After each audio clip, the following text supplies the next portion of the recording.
नमोस्तु नमोस्तु महाराज जी, नमोस्तु छुलक जी। मेरे संख्या ये है कि जो आधे से ज़्यादा मतलब भगवान जी होते हैं वो पहाड़ियों पर चढ़ के ही क्यों उनको मोक्ष प्राप्त होता है। जो हमारे आखिरी 24 तीर्थंकर हैं उनको तो मतलब नीचे उन्होंने मतलब किया था और उनको नीचे ही मोक्ष मिला था, ऐसा। बहुत अच्छा सवाल है, बहुत अच्छा सवाल है। देखिए, ये बहुत गंभीर चिंतन का विषय है।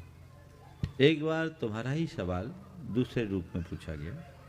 मुझसे पूछा गया कि प्रायः सभी जैन तीर्थ पर्वतों पर है, जैनों के सभी तीर्थंकर पर्वतों से मोक्ष गए प्रायः, और वैष्णव तीर्थ जितने वो नदियों के किनारे।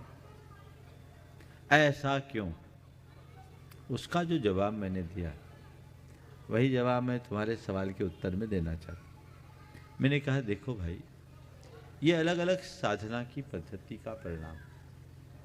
जैन धर्म पुरुषार्थ प्रधान धर्म, समझ गए?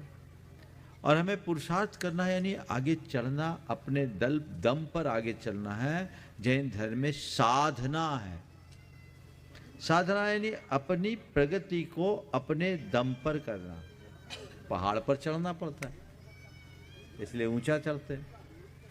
और दूसरी परंपरा में भक्ति है, वो नदी है, नदी में केवल बहना पड़ता है, समझ गए? तो वहाँ बहाव है, यहाँ चढ़ाव है। इसलिए एक अंतर तो ये। दूसरा अंतर, जैन साधना में अग्नि तत्व की प्रधानता है। हम तपस्या की अग्नि से कर्मों को जलाते हैं, समझ गए? और वैष्णव परंपरा में भक्ति है, समर्पण है, वहाँ जल तत्व की प्रधानता है। तो हमारी तपस्या अग्नि तत्व प्रधान होने के कारण हमने वनों में और बड़े बड़े पहाड़ों में तपस्या करने की बात की। हमारे तीर्थ वहाँ बन गए। और वहाँ जल तत्व की प्रधानता होने के कारण वो नदियों के तट पे रहे, समझ गए?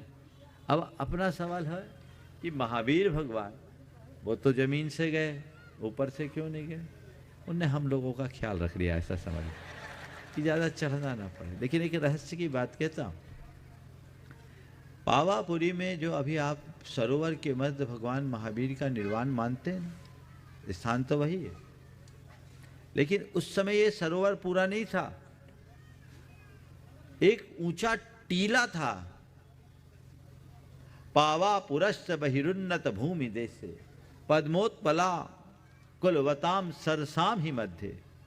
कि पावापुरी के बाहर एक टीला था ऊंचा, और उसके चारों तरफ छोटे छोटे पोखरियां थी जिसमें कमल खिले हुए। उनके मध्य भगवान उस ऊंचे स्थान पर खड़े हुए, ध्यान करके वहां से निर्वाण हुआ। टीला जैसा, पहाड़ नहीं था।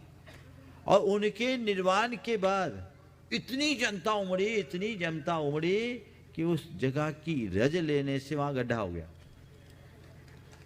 समझ गए?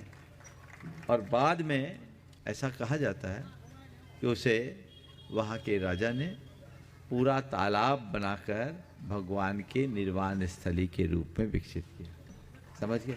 ये एक विशेष बात आप सबको ध्यान देने के योग्य है। तो ये तीर्थंकरों के निर्वाण स्थल का मूल कारण हो सकता है।